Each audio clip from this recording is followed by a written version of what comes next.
Bom dia, Vitor. Bom dia, pessoal. Antes de tudo, mais uma vez, Vitor, agradecer a sua participação, agradecer a sua disponibilidade para estar hoje aqui contribuindo com a gente, falando um pouco sobre essa cadeia produtiva que é tão importante para mim, quanto cearense, para nós, quanto nordestinos e brasileiros, e que assume um papel extremamente importante dentro da nossa agricultura familiar também, Vitor. E antes da gente iniciar também, pessoal, deixar já registrado que essa live ela vai ficar armazenada tanto aqui como no blog da Caixa Cultura também, aqui no Instagram. E quem perdeu ou quem acabar precisando sair um pouco antes, não acompanhar a live toda, pode estar dando uma passadinha depois nos perfis e acompanhando o restante, ou reassistindo, né? Quem se sentir um pouco também na vontade de rever, de tentar dar uma estudada também em cima do que o Vitor vai conversar com a gente hoje. Então, vai estar disponível aí para a gente, tá bom? Então, Vitor, muito obrigado, meu amigo. Se quiser fazer suas considerações iniciais, fique à vontade. Ok, bom, inicialmente quero agradecer ao Cássio pelo convite, né, aí do blog Maísa Agro, para nós, do blog da Cajucultura e do canal da Cajucultura no YouTube. É uma satisfação muito grande poder estar interagindo com pessoas que estão militando no dia a dia nessa atividade tão nobre que é a agricultura, né? E, de início, queremos também felicitar aos trabalhadores pelo seu dia, principalmente aqueles que militam, que trabalham na agricultura, na pecuária, né? Que é uma atividade que não tem sábado nem domingo, porque, afinal de contas, a planta e o animal, eles comem e bebem todo dia, né?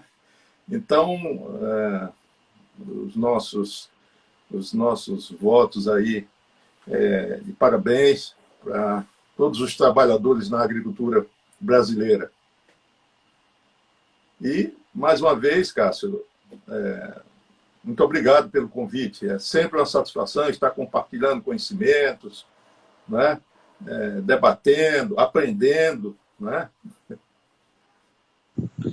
E para mim, né, Vitor, eu digo que eu sou consumidor, sou do conteúdo do blog da Cajucultura, do canal da Cajucultura, né? Eu digo que às vezes tem gente que para em casa e vai botar alguma coisa na televisão, né? Geralmente eu boto lá um videozinho de alguns materiais para assistir também. E o blog da Cajucultura é um dos que eu acompanho bastante, o canal da Cajucultura, na verdade, né? Na própria televisão de casa. Eu acho muito bom, sabe? Sempre tem saído vídeos novos, sempre tem pautado assuntos muito interessantes, né? E até digo, até para a gente estar se atualizando, estar acompanhando, vendo se realmente está batendo tudo que a gente está constatando no campo. Eu sempre assisto, sempre acompanho o canal da Cajucultura e aqui o blog da Cajucultura também.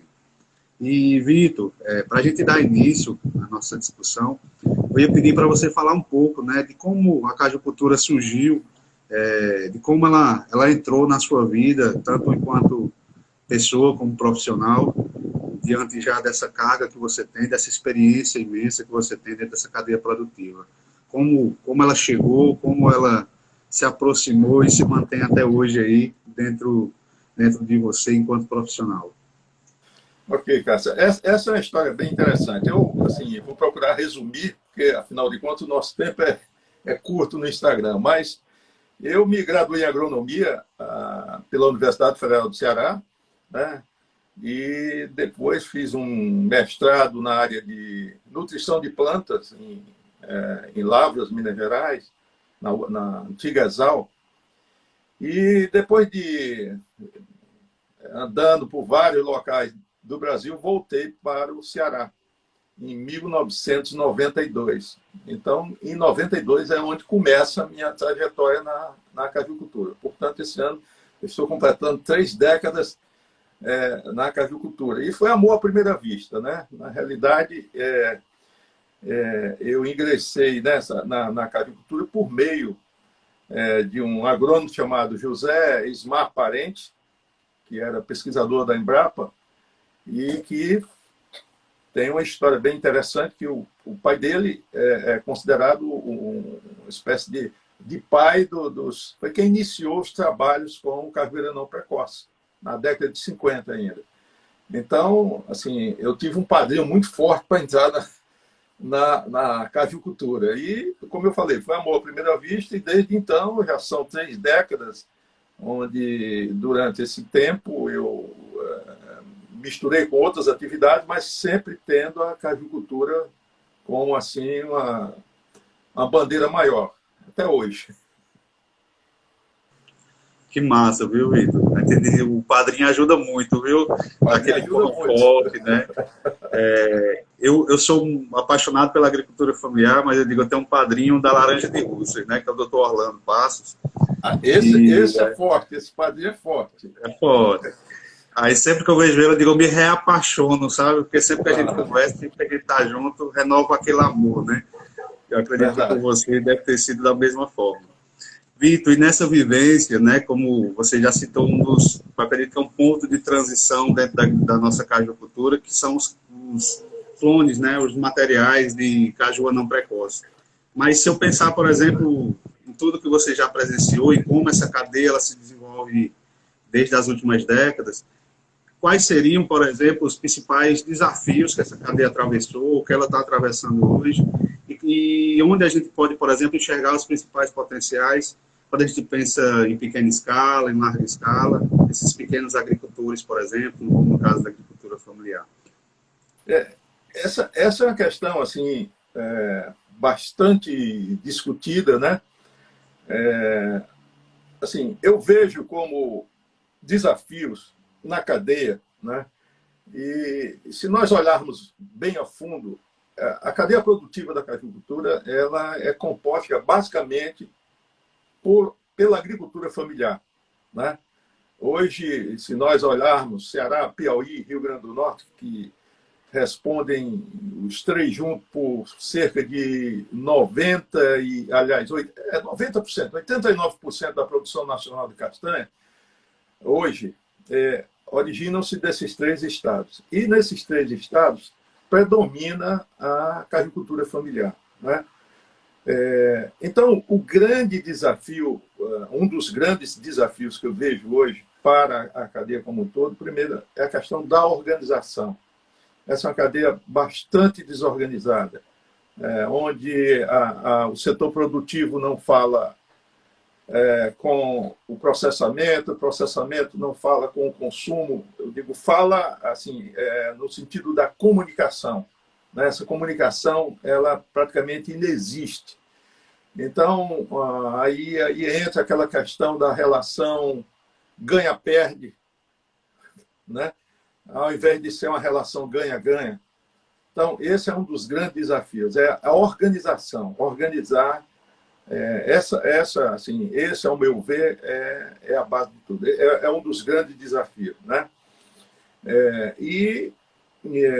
Isso, de certo modo, tem contribuído para que, ao longo dos anos, a gente venha perdendo um pouco da competitividade que já tivemos em décadas passadas em relação a outros países produtores, né? Nós não podemos esquecer que a castanha de caju é uma commodity, né? Produzida por vários países no mundo. Uma boa parte da nossa produção ainda vai para o exterior. Mais de 50% do que é produzido, do que é processado, melhor dizendo, no Brasil, vai para o exterior. O mercado doméstico tem crescido bastante, né? Mas nós temos o desafio, inclusive, de conquistar mais espaço, né? Por meio de vários apelos que depois eu posso falar com em mais detalhes, né? Mas, assim, procurando responder ainda a sua pergunta. Assim, desafios. Então, esse é um deles, a questão da organização da cadeia. Um outro ponto que eu vejo assim como limitante que termina impactando na nossa produtividade, que é baixíssima, é a questão da assistência técnica. Infelizmente, nós não temos a assistência técnica suficiente, né, para atender todo o universo da cajucultura, né? E aí é onde, inclusive, eu acho que cada vez mais a importância da assistência técnica privada. E os pequenos cajucultores, por meio se organizando, eles podem contratar essa assistência técnica, né? Uma coisa é eu contratar um consultor para dar uma assistência técnica para um, mas se eu tenho um grupo de 10, de 15, de 20 cajucultores, eles podem se unir e ter essa assistência técnica. Então, esse é um ponto super, super importante. Eu participo de vários grupos de WhatsApp voltados para a cajucultura e eu sinto isso pelas perguntas que são colocadas. Então, falta muita assistência técnica. E eu estou falando desses 3 principais estados, mas a cajucultura está migrando para outras regiões. Nas outras regiões não é diferente, né? Nós temos hoje caju no Mato Grosso, na Bahia, no Maranhão, no Pará, em Roraima. Quer dizer, a cajucultura ela está assim, vivendo uma nova, eu diria, uma nova geografia, vamos dizer assim. Né? Está saindo desses 3 principais polos, que ainda respondem por 89% da produção. Então, organização da cadeia, questão de assistência técnica, política de preço. Esse é um outro desafio que eu considero assim, super, super importante. Por exemplo, nesse momento agora, quem tem castanha consegue vender até por R$8 o quilo. Mas a gente sabe muito bem que esse preço está assim porque não tem castanha. Né? Inclusive, o Brasil voltou a importar matéria-prima. Né? O ano passado, a safra brasileira foi de apenas 110 mil toneladas. Para você ter ideia, isso representa 1/10 do que a Costa do Marfim produziu ano passado. Foi mais de 1 milhão de toneladas de castanha. Então, esses são desafios que nós precisamos enfrentar. Né? A questão da política de preço ela é super importante e que já vem sendo praticada por outros países africanos. Você tem um ponto de partida, estabelece como se fosse eu não diria preço mínimo, mas a partir daquilo o produtor ele tem uma base, né, para poder se programar. Então, esses são desafios. Né? Eu não sei se eu estou me alongando muito na resposta. Não, tá não, Vitor. Né? Pode ficar à vontade, viu? Só exemplo, por causa disso, realmente, de ter uma segurança no preço, né? Exatamente, uma segurança no preço. E, assim, esses são poderia citar muitos mais, mas, assim, a questão da organização, dessa política de preço, da assistência técnica, né? Eu considero, assim, como pontos importantes. Assim, em termos de potencial, nós temos um potencial enorme. Né? Primeiro, a questão do nosso mercado. Nós temos, se nós considerarmos estados como São Paulo, Minas, Rio de Janeiro, são verdadeiros países dentro do Brasil em termos de consumo. Né? Então, hoje, cerca de 40% do que é processado já fica aqui. Da amêndoa. Estou falando só em termos de amêndoa. No passado, mais de 90% era exportado. Quer dizer, houve isso eu estou falando na década de 90, houve um crescimento assim, expressivo na castanha de caju. Aí, se nós pensarmos no pedúnculo, que ainda está caminhando lentamente, mas tem futuro, né, em cima dos vários coprodutos que são processados. Então, o potencial é muito grande. Agora, precisamos avançar nessas questões, né, que eu mencionei. Vitor, e a gente compartilha alguns grupos, né? Eu não participo de tantos quanto você, mas em um a gente compartilha, que até aquele grupo que o pessoal da Embrapa também compartilhou, para quem quisesse comprar multas, né? Que é o mercado da cajucultura. E a gente observa, e até digo assim, a gente percebe o nível de, digamos, de falta, da carência, por exemplo, da assistência técnica, muitas vezes nas perguntas, como você disse, né? A gente percebe que às vezes são perguntas presas digamos, a que produto usar, às vezes já numa situação em que, principalmente em pragas e doenças, em que a praga já se alastrou no momento inadequado. Então, a gente observa que às vezes falta aquele olhar, falta aquela pessoa, digamos assim, para somar realmente com o cajucultor e tentar, de certa forma, auxiliar ele, tanto na identificação, como no manejo, como nesse processo de pensar a cajucultura como negócio, né? Eu gosto muito em vídeos quando você fala que cajucultura tem que dar dinheiro. Cajucultura é uma atividade que tem que gerar renda. Então, a gente observa que ainda há muito essa questão do amadorismo, nesse sentido de informação, dessa carência, dessa escassez. E aí eu acho que é onde a gente hoje, eu acho muito interessante a retomada dos eventos, inclusive porque é uma forma realmente de tentar trazer, por exemplo, simpósios sobre cajucultura, tentar trazer encontros de cajucultores e, de certa forma, trabalhar pontualmente também essas informações, né, Vitor? Porque muitas vezes também, eu até digo, o canal da cajucultura, ele funciona como um meio de informação. Eu digo, é muito bom, porque muitas vezes o cajucultor está com uma dificuldade, ele está com uma dúvida, por exemplo, sobre o manejo, como um dos últimos vídeos que você postou, com relação ao índio, né? Então, se ele está com dificuldade, ele vai lá, ele assiste o vídeo, já consegue, de certa forma, absorver aquela informação, né? Só que muitos agricultores, e aí eu até digo, isso me dói bastante, ainda não tem sequer acesso à internet. Ainda não tem esse acesso à tecnologia. Às vezes até tem o celular, mas não tem a familiaridade de estar buscando a informação, de saber onde procurar. Então, até isso também, de utilizar esses meios digitais para a gente tentar, de certa forma, chegar até eles, é uma ferramenta extremamente importante, sabe? Vitor, e aproveitando também, dentro do que você falou, será que a gente pode considerar, ou será que a questão do consumo, por exemplo, de caju, seja do pendúnculo, seja da amêndoa, para o brasileiro hoje, será que o consumo ele pode ser considerado como um potencial ou como um desafio? Se a gente pensar que o consumo ele poderia crescer um pouco mais, a gente tem subprodutos, eu gostei muito de uma discussão recente com relação à cajuína, né? Ou seja, a gente pensar em consumir, em ampliar o consumo de cajuína. Será que a gente, pensando nos subprodutos que o cajueiro dá para a gente, será que a gente tem margem para a gente tentar crescer um pouco mais, nesse sentido de atingir, de aumentar o mercado consumidor? Eu penso que sim, Cássio.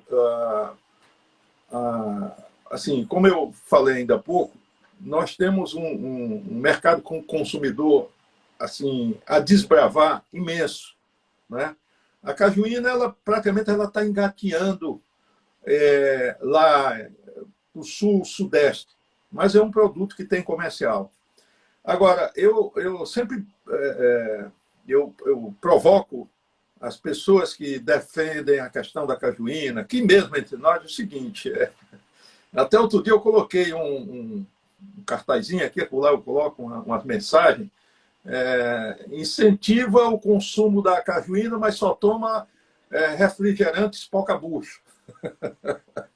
Porque, de fato, assim, o que eu provoco é o seguinte, assim, você vai numa mesa de aniversário, você vê lá um litrão da Coca-Cola, da Fanta, nada contra a Coca-Cola, nada contra a Fanta, né? Mas você não vê lá um litro de cajuína, né?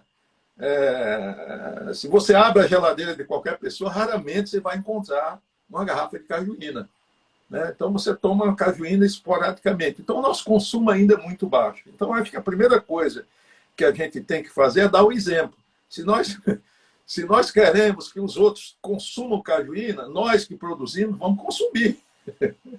Não é verdade?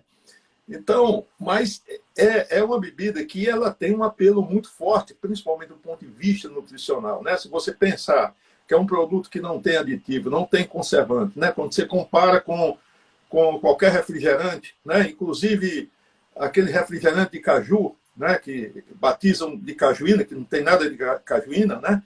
Que é o que? É gás, é água, tem lá um conservante e tal, e 5%, se tiver no máximo, de suco de caju. É diferente da cajuína, que é 100% de suco de caju, tem vitamina C, toda essa história. Então, o apelo é muito forte, né? Talvez nós ainda não tenhamos tido a competência suficiente para explorar isso, né? Para vender isso, né? Principalmente para os grandes centros consumidores, né? Existe já um trabalho, como falei, mas ele ainda está engateando. Existem algumas marcas bem interessantes, existem algumas pessoas, alguns empreendedores que estão fazendo um trabalho assim de formiguinha em São Paulo, principalmente, né? Eu sempre estou falando de São Paulo, porque São Paulo é um outro país, né? Dentro do Brasil, né? Que tem um potencial de consumo enorme. E a gente está falando só da cajuína, né? Mas você tem outros coprodutos aí. Você vê a jaca na Ásia, a carne de jaca tem um mercado fabuloso.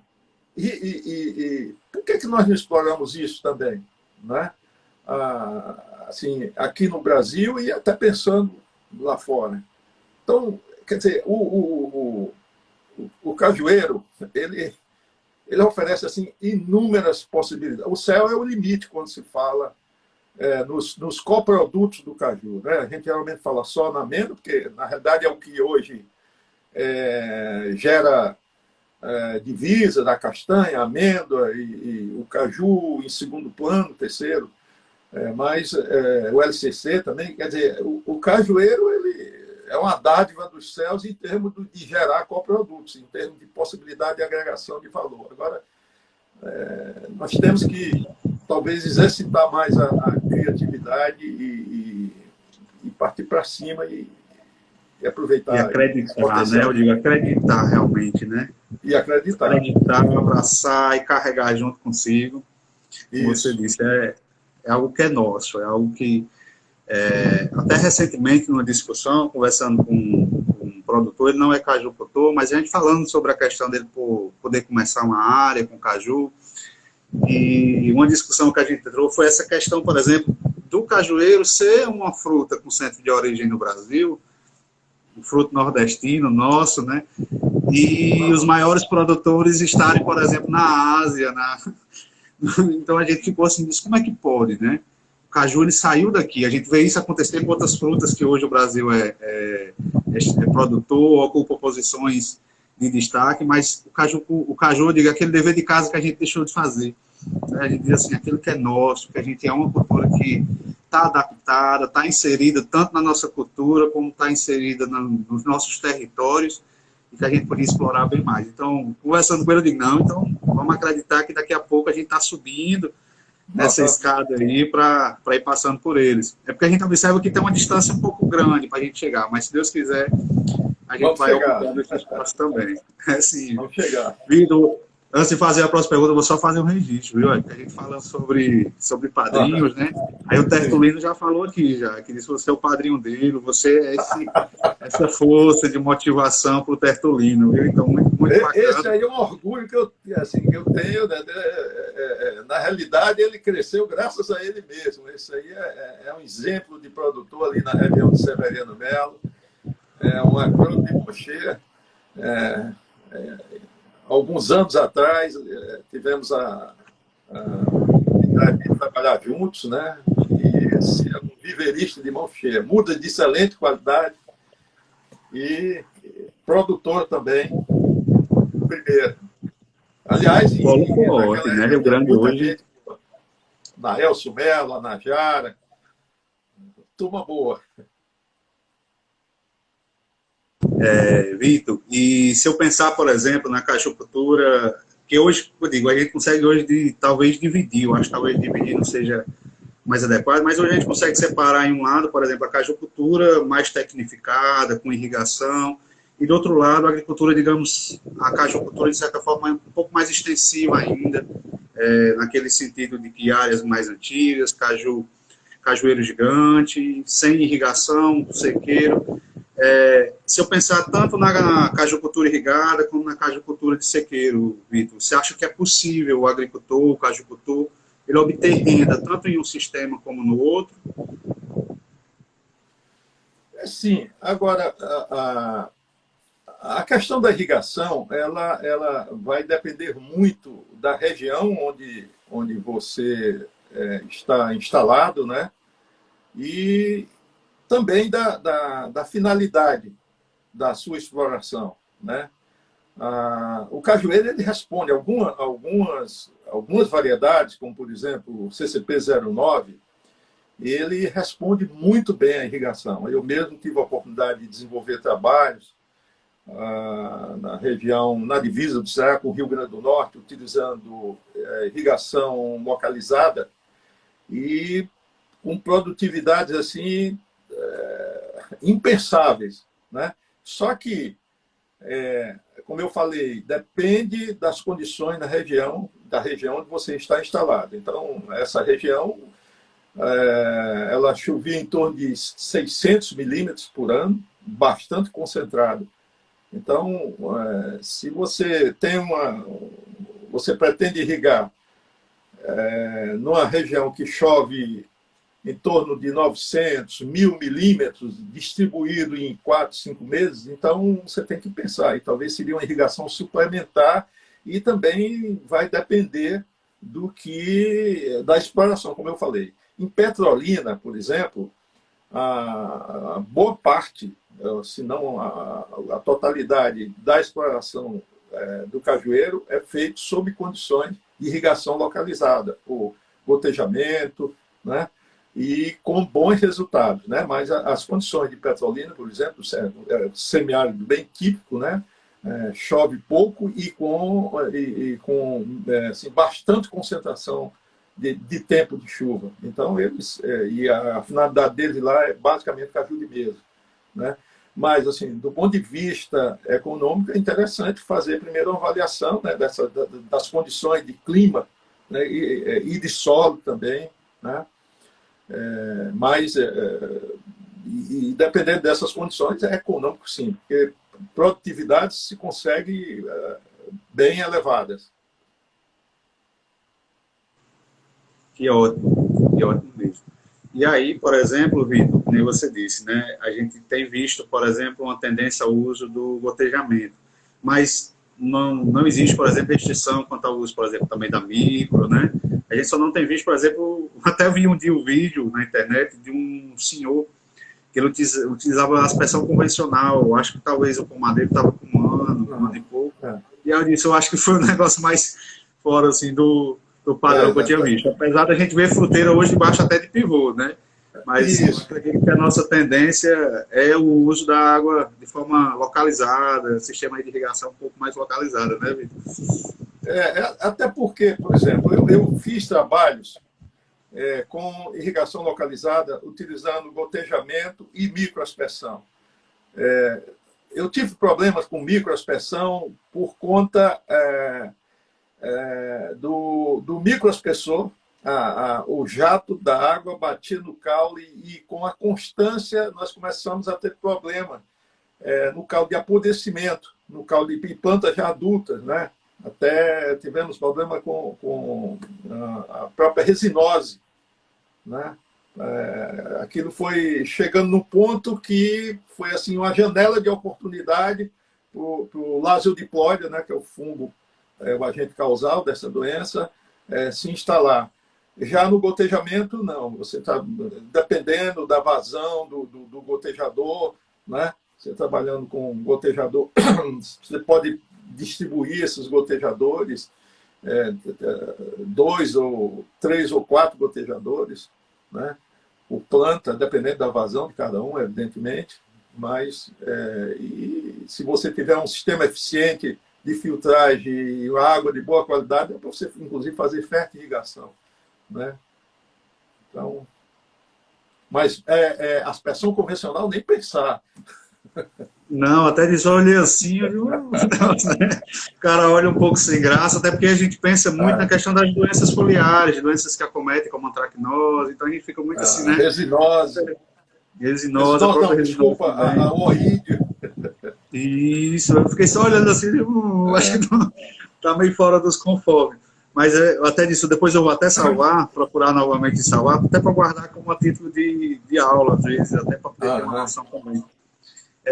Vitor, e dentro dos nossos comentários, uma pessoa até falou, né, porque a gente fala da cajucultura, e até por conta dessa falta de assistência, às vezes da falta de informação, ela acaba, digamos, esbarrando muitas vezes nas doenças que a gente falou, em algumas pragas que têm assumido grande importância, e aí o colega do bate-papo citou a mosca branca, né?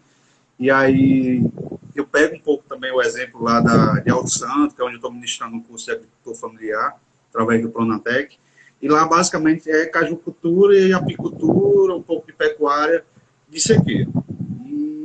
E a gente observa, por exemplo, que o maior problema deles hoje é mosca branca. Conseguir lidar, conseguir trabalhar a mosca branca, sendo que ela já, de certa forma, já ocupou uma grande área, né? E aí a gente tem que começar a debater. Devagarzinho você diz assim, a gente vai resolver. Mas não é um dia, não é uma semana, então isso é um processo contínuo que a gente vai todo dia toda semana, todo mês, dar uma bordoadazinha lá na mosca branca, tentar reduzir a população até chegar.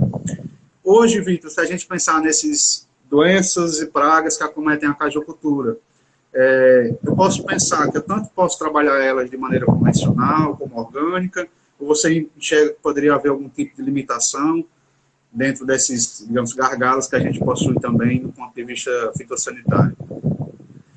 Essa é uma boa pergunta, Cássio. Hoje, assim, eu considero que nós,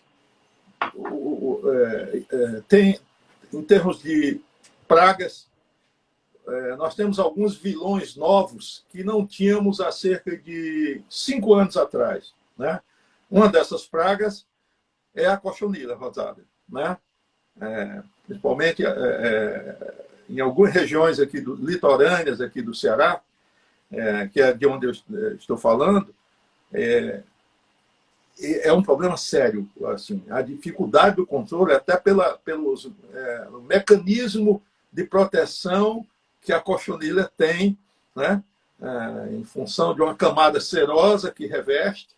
Então, é difícil você trabalhar o controle. Existem produtos que podem controlar. Então, esse é um dos problemas, né, hoje. Você citou a mosca branca. Também é outra questão. E, assim, o que nós temos observado ao longo dos anos é que a mosca branca ela não é nova, não é uma praga nova, né? E que, na grande maioria, tem origem nos cajueiros gigantes. É muito comum você ver, por exemplo, agora, há cerca de uns 15, 20 dias, no Rio Grande do Norte, na zona rural de Mossoró, eu visitei alguns pomares e o que a gente observa, você tem um pomar de cajueiro anão e ainda tem remanescente plantas de cajueiro gigante. E você vê que eles estão todos atacados por mosca branca. E a mosca branca, nós sabemos que é uma praga que ataca em reboleiro, né? Então, primeiro você vê uma planta lá no meio do nada, ela surge lá, e ela começa a irradiar, né? Então, no caso da mosca branca, até fugindo um pouquinho da pergunta, mas já que você falou, vou aproveitar a oportunidade. O monitoramento é fundamental, porque se você controla aquela primeira planta, eu falei que ela ocorre em reboleira, mas se você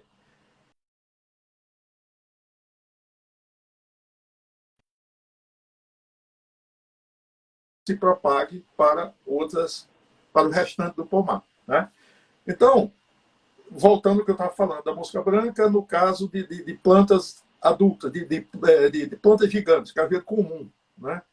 Aqui no Ceará, só para você ter ideia, para quem está nos assistindo, hoje nós temos 271 mil hectares plantados com cajueiro. 271 mil.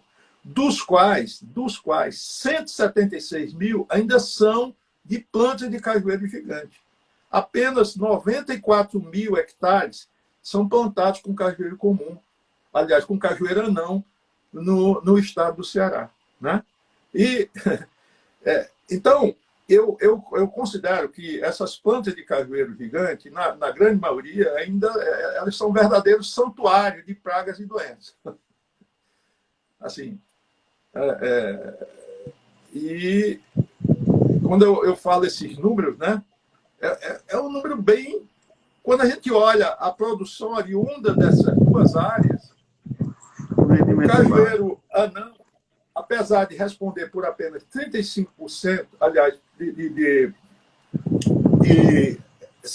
responder por apenas 35% da área, ele responde por 62% da produção,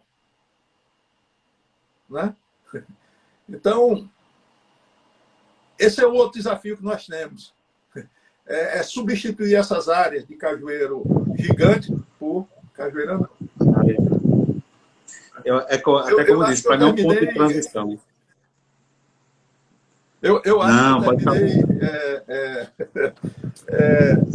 desviando um pouco a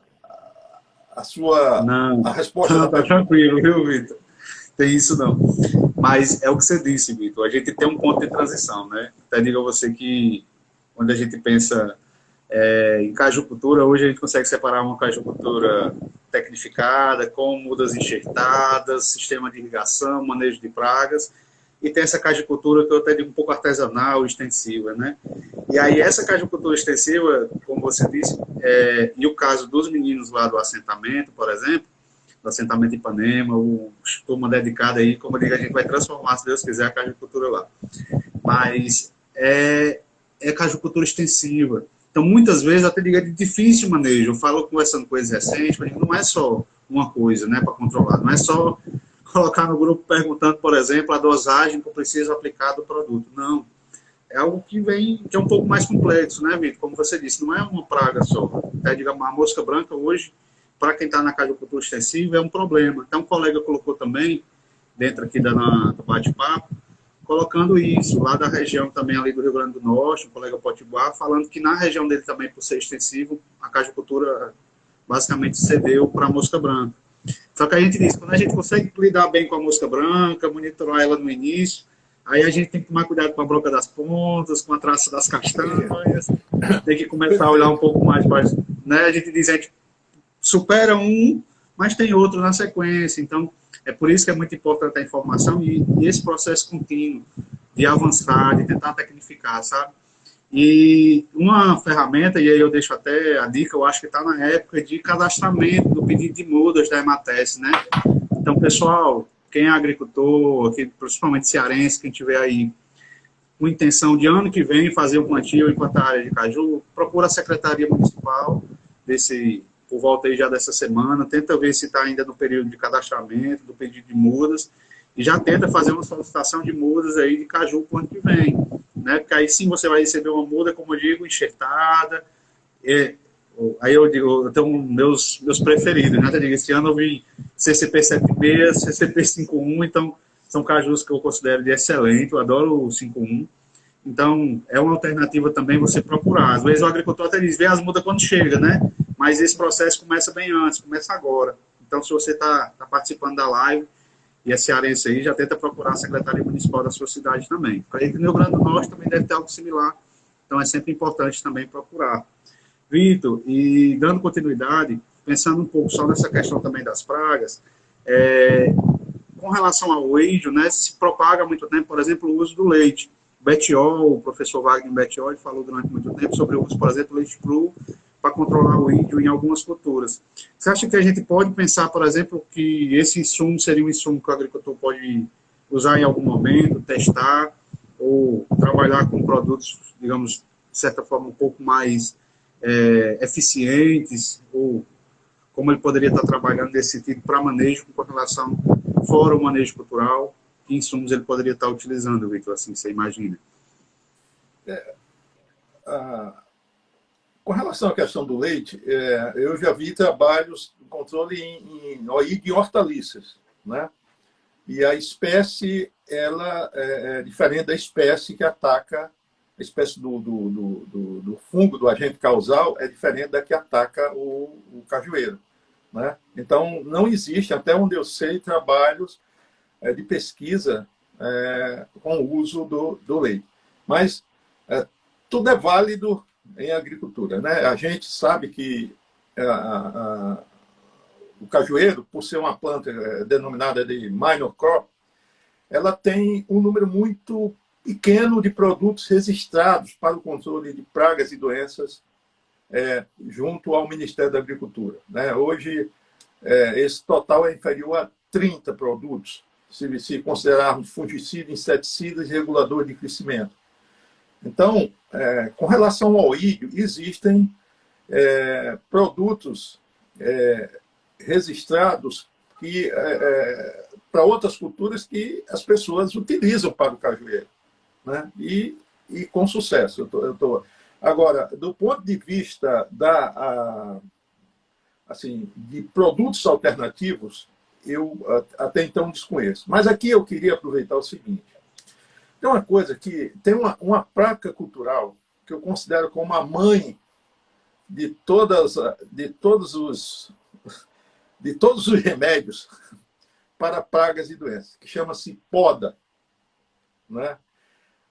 Com a poda, anual, a poda de limpeza que se faz e que muita gente não dá muito valor, você consegue diminuir bastante a incidência de pragas e doenças. Praga como, por exemplo, broca das pontas e traça das castanhas, você consegue diminuir assim fortemente. Eu digo isso por experiência própria, né?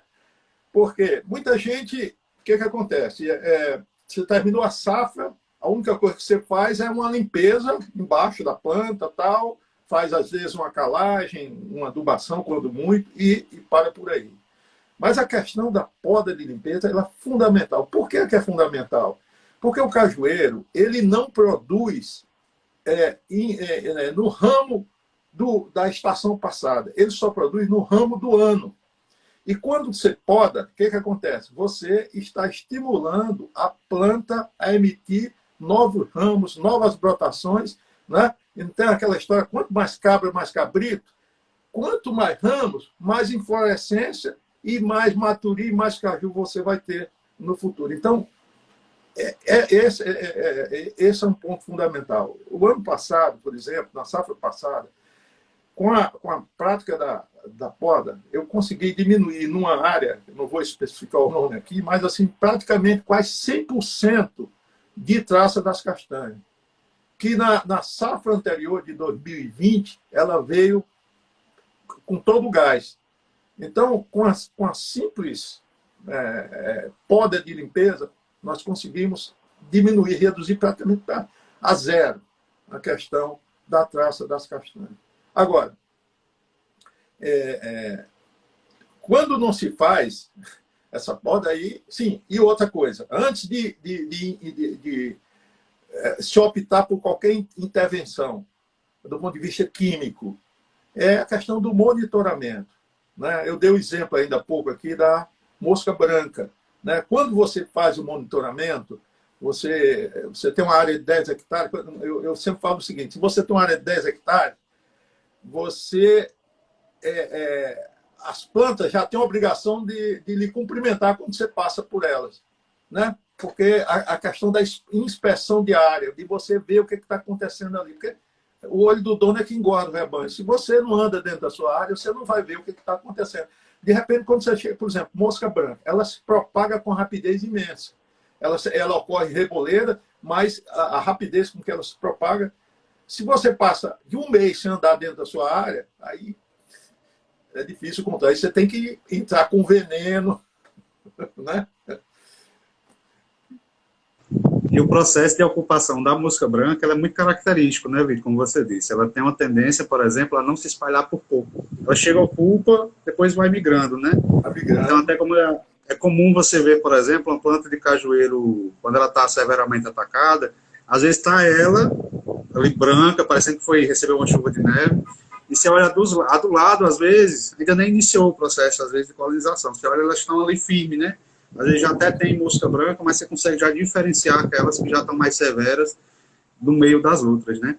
E é muito importante identificar esse início, é onde a gente bate. Aí adorei demais você falar sobre a poda, porque era aí onde eu queria chegar, sabe, Vitor? Porque muitas vezes o pensamento vem em aplicar alguma coisa depois, que já está... E aí surge muito essa questão de que tentar trazer aquilo que já está na outra cultura, e às vezes o agente causal é diferente, para tentar utilizar aqui. E essa é uma pergunta que me é muito feita, sobre a questão do leite, sabe? Se o leite controla, se diminui, eu até digo, rapaz, eu não vejo como piorar, né? Mas, como digo, a gente tem ferramentas que funcionam bem melhor. E eu acho que a poda, você foi em cheio, Vitor, assim, casou demais com o que eu também estava pensando.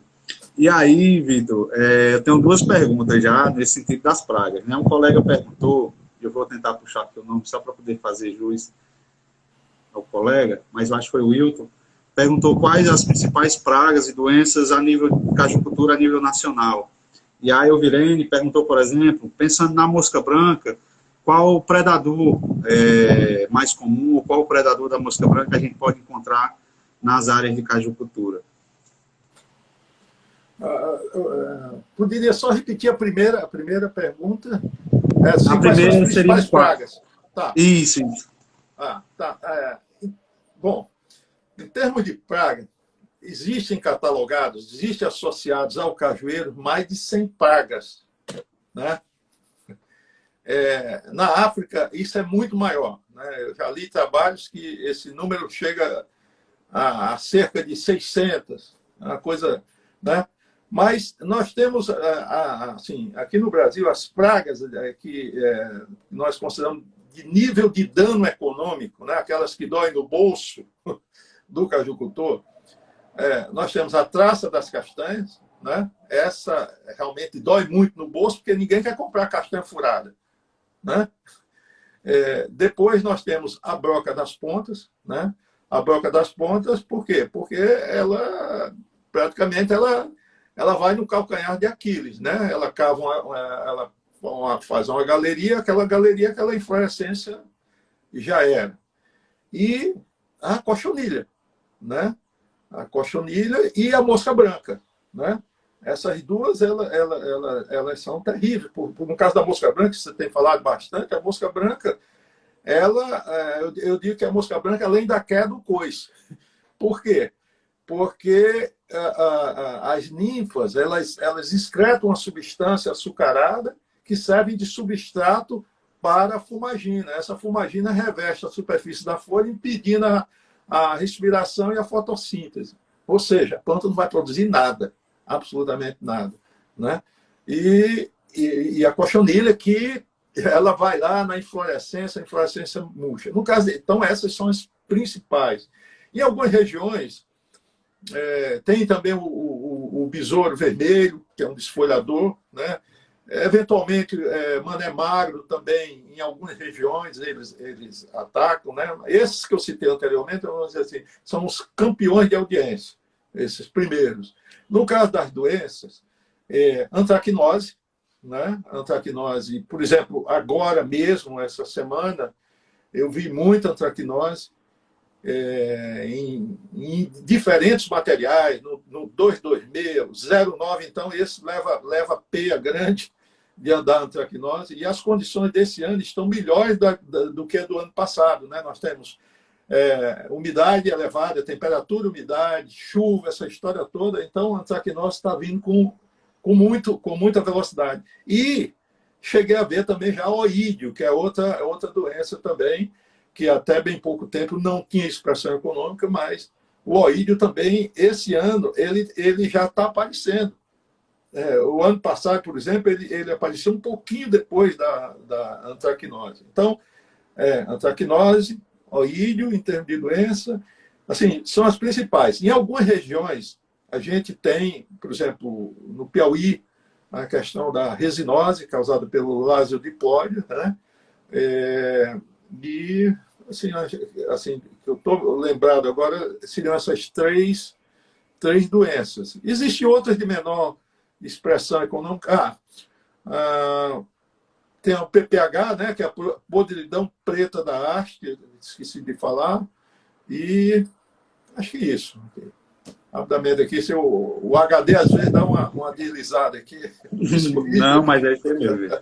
Mas Quer dizer, que às vezes tem alguma variação de região para região. Eu vou ficar devendo a resposta com relação à questão do predador da mosca branca. Eu não estou lembrado aqui no momento. Vou ficar devendo. Mas, de forma geral, Vitor, eu acho que, assim, né, porque tudo depende da fase também, né, do predador, da fase.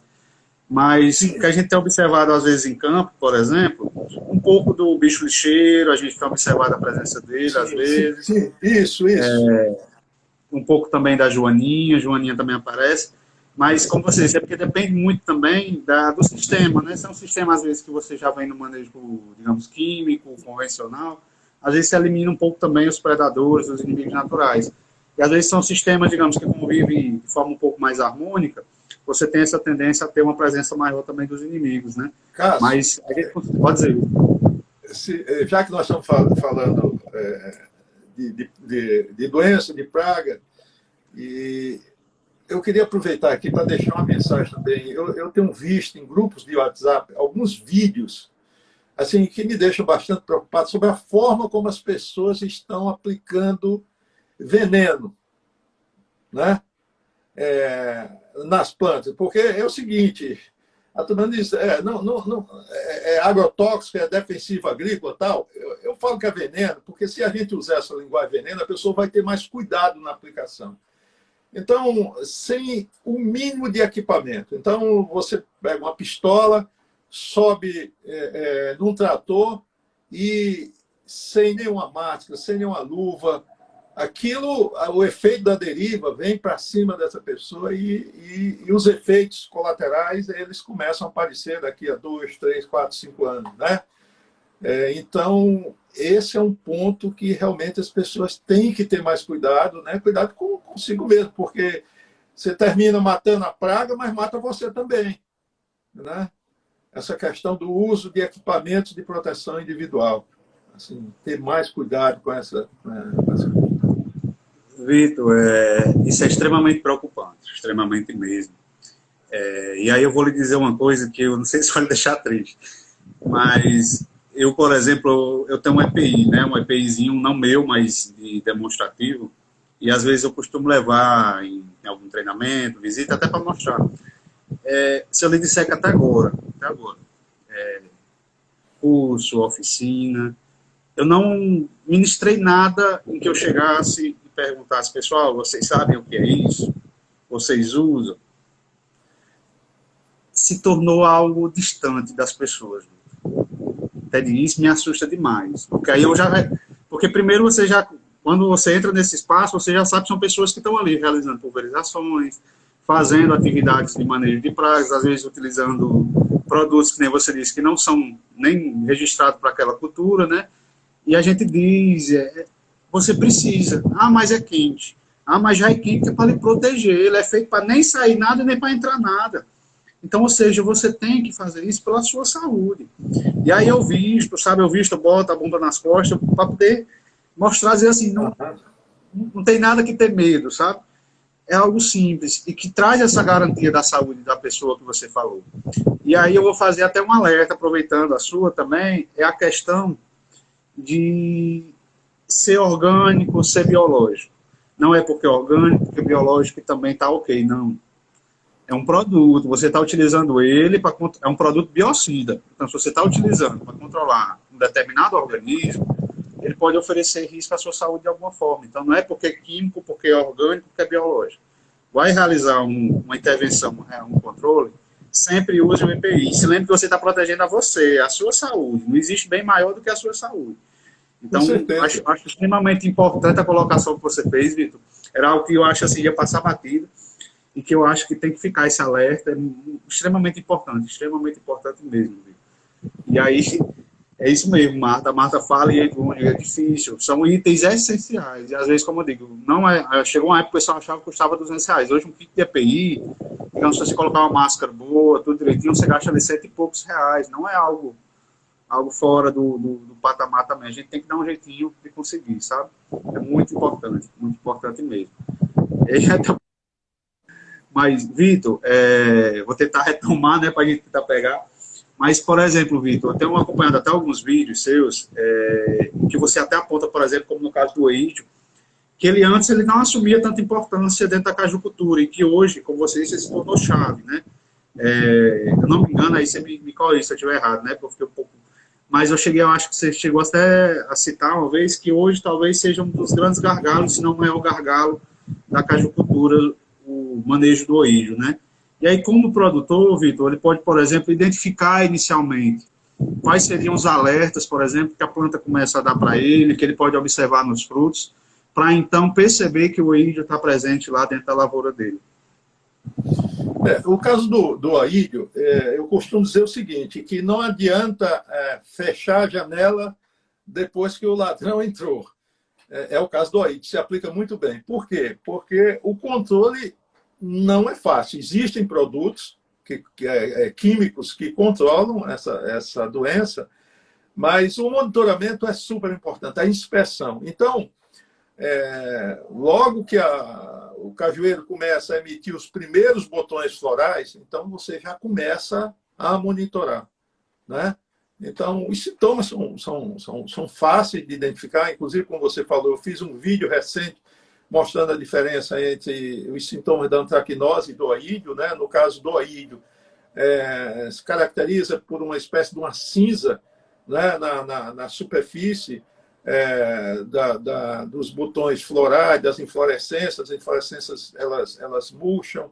Na folha também existe uma espécie de um pó branco na superfície, né?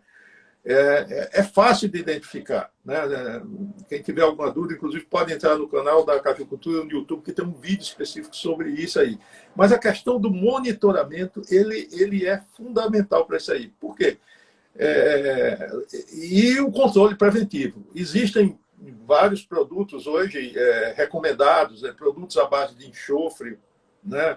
Por exemplo, que você pode controlar muito bem, né? Se fizer o controle preventivo. Não adianta querer resolver depois que a doença apareceu. Que é difícil o controle, é muito difícil. Falo isso por experiência própria no campo. Agora, se você estabelece, né, olha, aquilo que eu falei, que você está frequentemente andando dentro da sua área para ver tudo isso, aí é fácil de você identificar. Não adianta, depois de um mês que você passou sem andar na área e viu lá já, aí é difícil. Vai gastar mais dinheiro. O custo do reparo, né, é maior do que o do cuidado, dizia-se, né? A prevenção é o melhor remédio, né? A prevenção é o melhor remédio. E, como eu falei, existem produtos registrados, produtos baratos, enxofre, por exemplo. Né? Exatamente. A base de enxofre, inclusive, a calda sulfocáustica, né? Um produto, às vezes, de baixo custo, que tem um resultado bem interessante também para controle. Perfeito, perfeito. Excelente. Vitor, e aí surgiram duas perguntas aqui no chat, né, no bate-papo. Primeiro, se é possível, por exemplo, ter cultivos de caju a 450 metros de altitude e 1.200 milímetros de precipitação. Precipitação boa, até interessante, bem interessante, né? Mas 450 metros de altitude. Esse ano, em Beberibe, tem regiões que já choveu isso aí. Maravilha, 1.400, né? 1.400 milímetros já.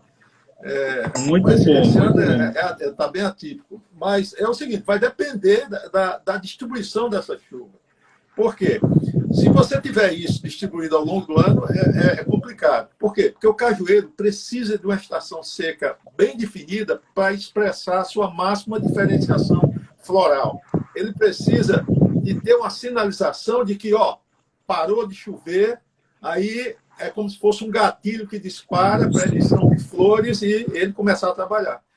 Entendeu? Então, por exemplo, esse ano, o que aconteceu muito, o que está acontecendo muito, eu vejo em algumas regiões, o cajueiro ele está assim, meio que perdido. Você pega o BRS 226, por exemplo, aqui nessa região de Beberibe, eu estou sempre falando de Beberibe, né? Que ele começa a florar, bota o maturi, aí vem chuva, pá, aí ele para, né? Aí dá uma estiagem de uma semana, duas, aí ele já começa de novo. Aí, quer dizer, ele está perdido, porque ele precisa de que essa estação seca seja bem definida para ele realmente partir para valer na emissão de flores aí, e assim por diante. Então, a resposta a essa pergunta vai depender da concentração. É concentrada em 4 meses, 5 meses. Você tem quantos meses de período seco? Isso é que vai definir que a colheita vai ser no período seco, né? Se tiver.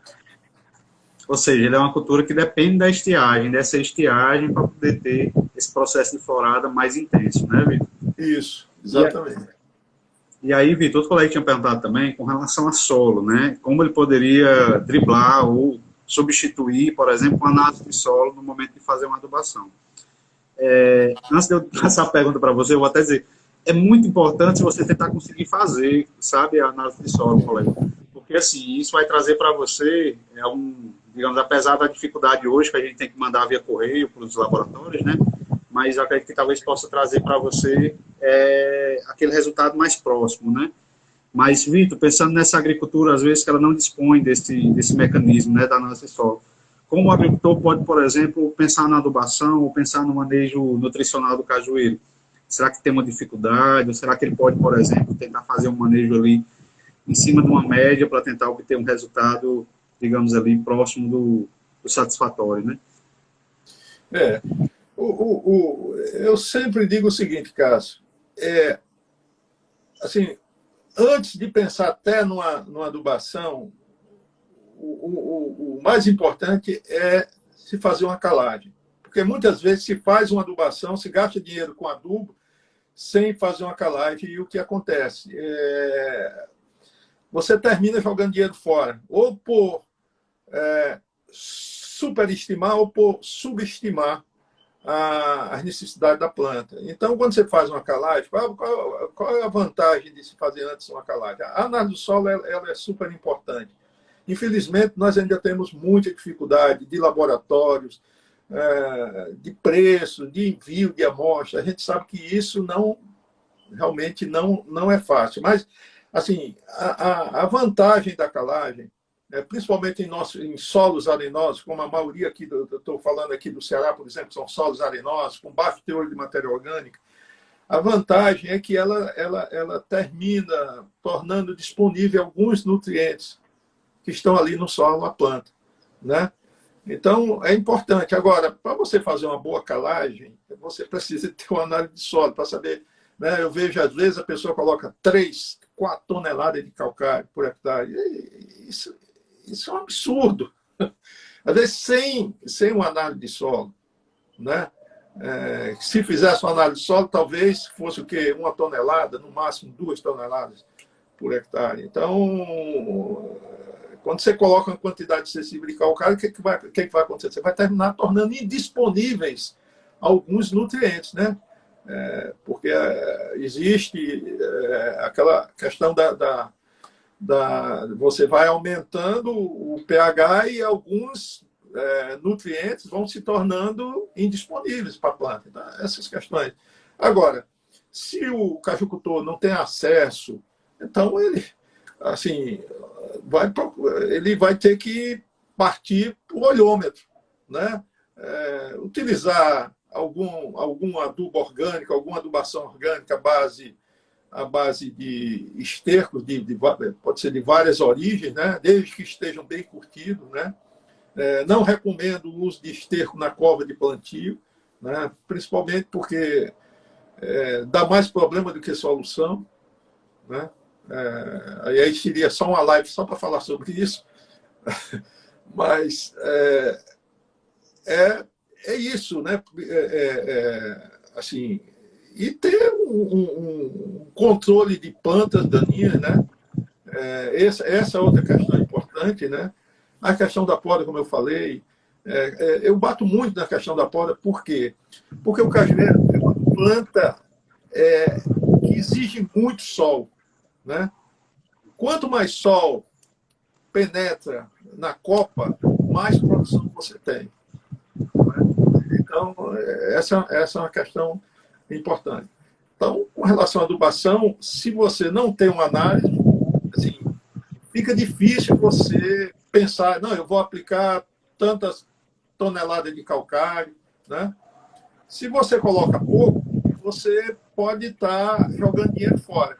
Se coloca muito além do que precisa, também pode estar jogando fora. É difícil, aí é uma loteria. Você pode, não, eu vou aplicar só 500 quilos de calcário por hectare. Bom, pode ser que você acerte, né? Mas é difícil. Uma loteria. Você difícil.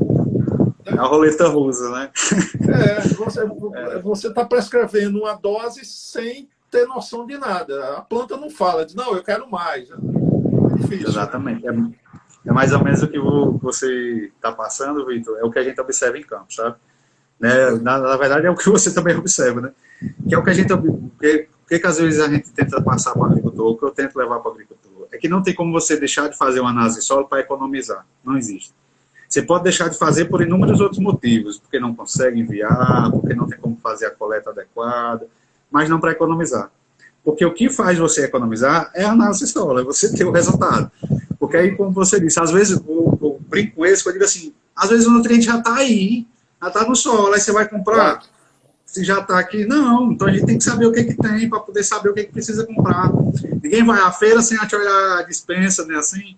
Então, a gente tem que ter essa perspectiva de tentar ter a noção do que tem no solo. E eu tento, digo assim, que a gente está aqui na região do Baixo Jaguari, por exemplo, daí de Berberiba até lá na frente, a gente tem aqui um triângulo, né? A gente pode mandar para Mossoró, pode mandar para Limoeiro, pode mandar para Fortaleza. A gente sabe que determinadas regiões não é assim. Mas, por exemplo, a gente que está aqui nesse polo, né, que engloba tanto o Rio Grande do Norte como o Ceará, a gente tem essa oportunidade. E, às vezes, quando você junta o valor, tudo direitinho, desde a coleta, às vezes dá licença de R$ 150 para você ter uma amostra. Então, eu não acho caro, sabe? Porque até digo, um saco de adubo hoje está custando mais que isso. Essa disputa que a gente vê aí de fertilizantes, tem feito os fertilizantes cada dia custar mais caro e ficar mais difícil de conseguir. Então, Isso. antes de fazer, é bom, dá para fazer, sabe?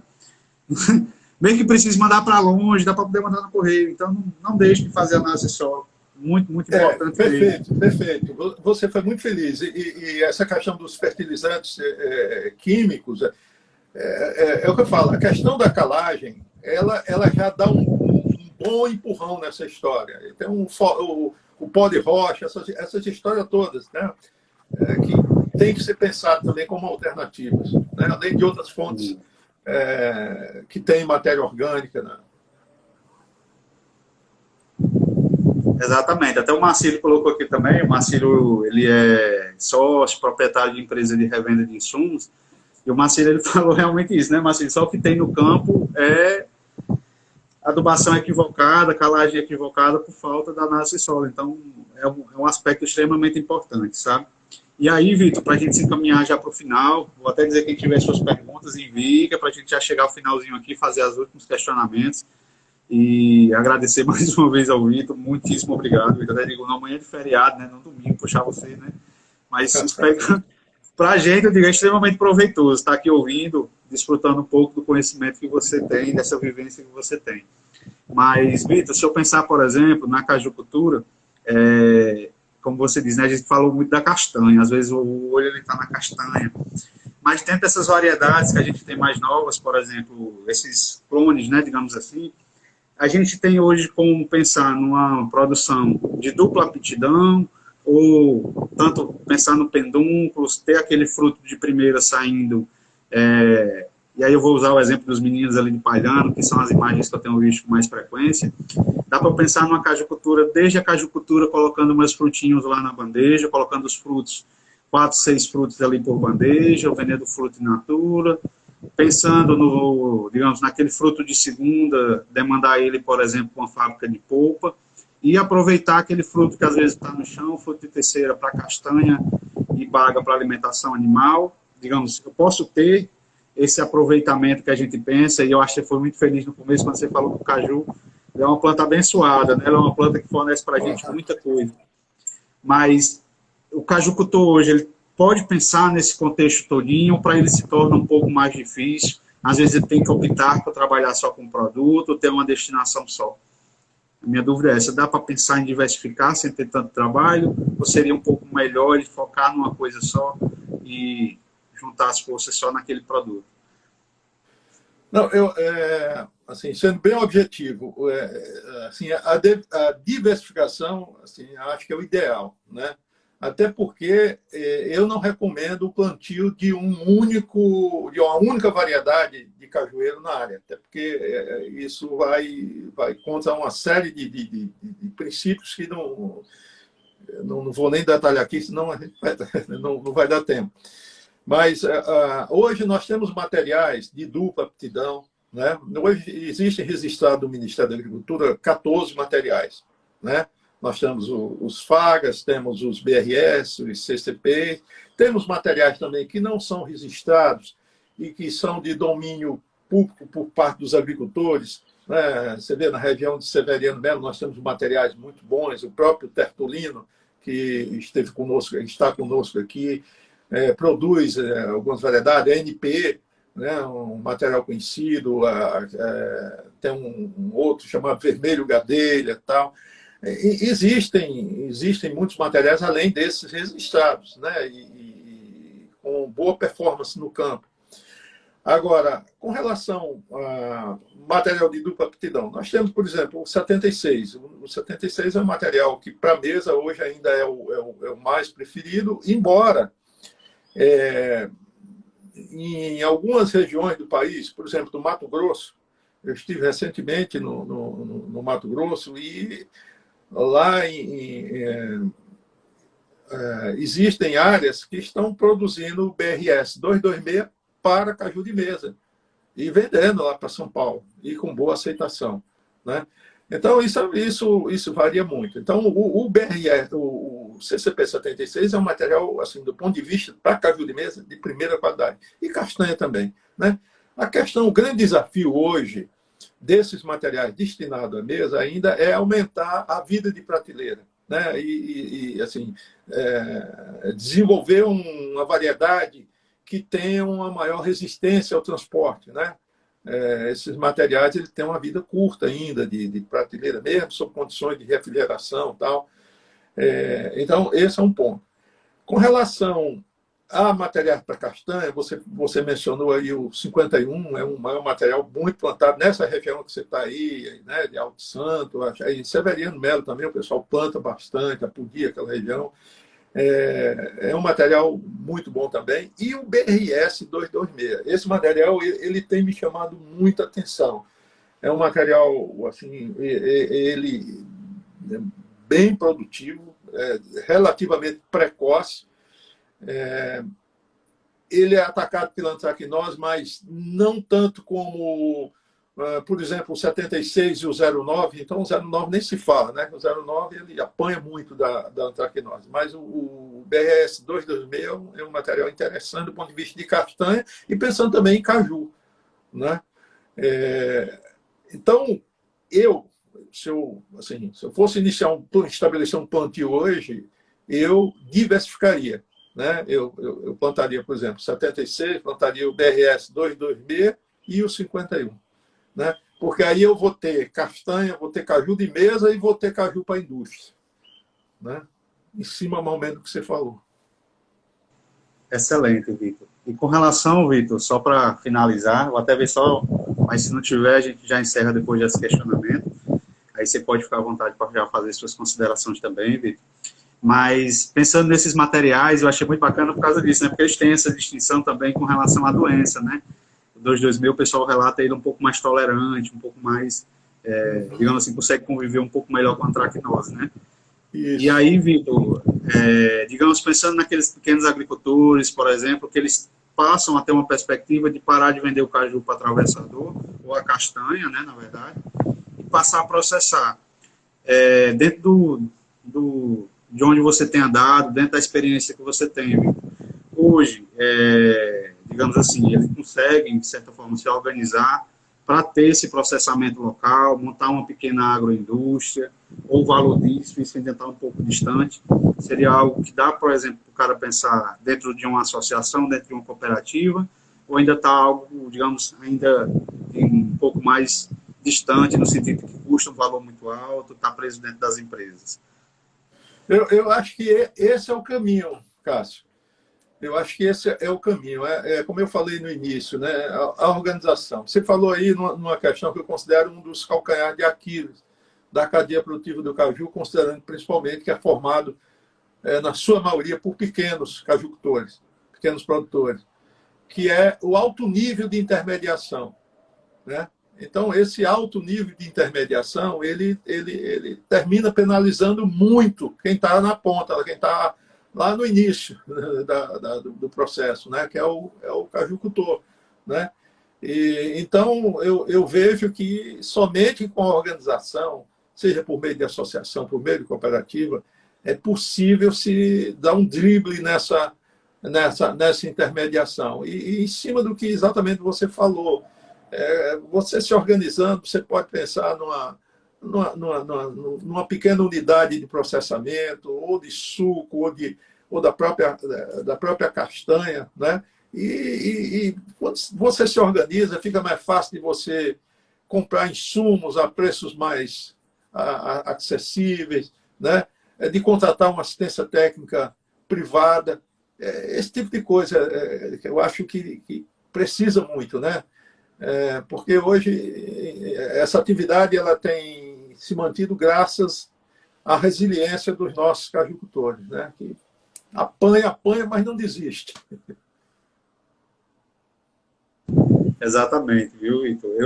A minha origem é toda da agricultura familiar, pai, mãe, avô, bisavô, todo mundo. E do do mesmo jeito que eu vejo com a laranja, por exemplo, que é uma cultura que está dentro de mim, né? Mas é essa ligação, como eu digo, quando a gente faz uma coisa por amor, e aí eu acho que, como eu digo, é o nossa maior riqueza e, ao mesmo tempo, nosso maior gargalo. É a nossa capacidade de, por amor, continuar, né? De continuar realmente, de enfrentar os desafios, às vezes mesmo estando ali, como você disse, na peia. E eu acho que, eu sonho, né? Eu acredito que você também, o momento em que a gente vai ver uma agricultura familiar, primeiro, bem informada, bem acompanhada, tecnificada. Aquela imagem do agricultor com enxadinha na mão ou com carrinho de boi, vai ser aquela foto que a gente vai tirar, vai visitar no museu, mas eu imagino uma agricultura familiar, como eu digo, com equipamentos, com renda, e o melhor, como você disse, organizada. Eu acho que a palavra mais bonita que pode ter na minha vida é o cooperativismo, o associativismo. E hoje em dia, até digo, a gente tem um trauma enorme, a nossa região, e eu acredito que não só a nossa, mas o Nordeste por inteiro, ele tem um pouco de receio ainda com a questão do cooperativismo. A gente sabe que a gente viveu uma época de ouro do cooperativismo e acabou tendo aí algumas pessoas que se aproveitaram disso e acabaram deixando para trás um certo trauma, né? Então, quando a gente fala de cooperativismo, eu brinco que o cara parece que a gente está querendo tirar o dinheiro do bolso do cabo, né? O cabo diz assim, ei, não, venha para cá com isso, não, que eu não quero, não. Não, mas é a ferramenta que a gente tem, a principal ferramenta que a gente tem para a gente crescer, para a gente se tornar maior, então, mais seguro. Eu acredito que o principal é isso, é ter segurança dentro da agricultura familiar. O cabo hoje está por cima, amanhã está por baixo. Não, é ter o ano todo ali a sua capacidade de manter a vida digna da família, de manter a sua área de forma digna, né? Que eu acho que é o principal. E aí, Vitor, eu acho que dá para a gente encerrar por hoje. Eu agradeço demais você ter aceitado o convite. A gente ainda não se conhecia. Como eu disse, eu já lhe acompanhava, já tenho colegas que são apaixonados pela cajucultura, que já lhe acompanham há muito mais tempo do que eu. Espero depois estar lá também participando do Instituto Caju Brasil, de certa forma tentando levar isso um pouco à frente também, fortalecendo a cadeia produtiva. E, primeiro, satisfação conhecê-lo, satisfação de desfrutar do seu conhecimento, dessa vivência nessa manhã. E aí eu deixo agora o espaço para você fazer suas considerações, Vitor.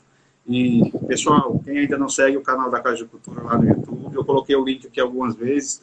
Depois eu lembrei que no chat não dá para clicar, né? Mas aí vocês podem ir lá no perfil do blog da Cajucultura, que tem lá também para poder ir no canal.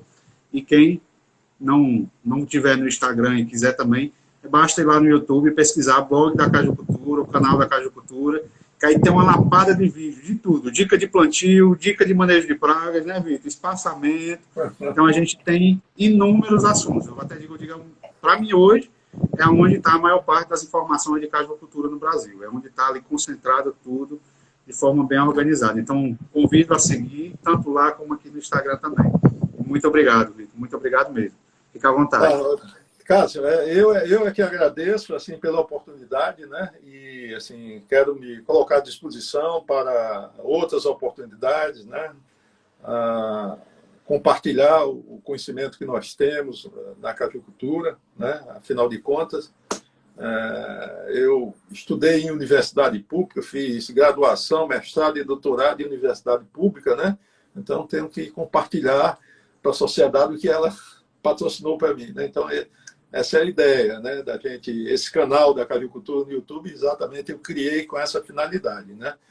E esse vídeo aqui nós vamos colocar também lá no canal da Cajucultura, tá? Quem não assistiu também pode assistir. E, mais uma vez, então, agradecer aos que estiveram conosco aqui, né? E vamos em frente. Grande, né? Vamos em frente, que a luta é grande, né, Vitor? Vitor, e a última coisa, a última colocaçãozinha. Eu me enxerguei demais em você agora, Vitor. Como eu disse, né, eu passei 7 anos sem estudar, entre ensino médio e faculdade, consegui entrar na faculdade, fui bolsista desde o primeiro semestre até o doutorado.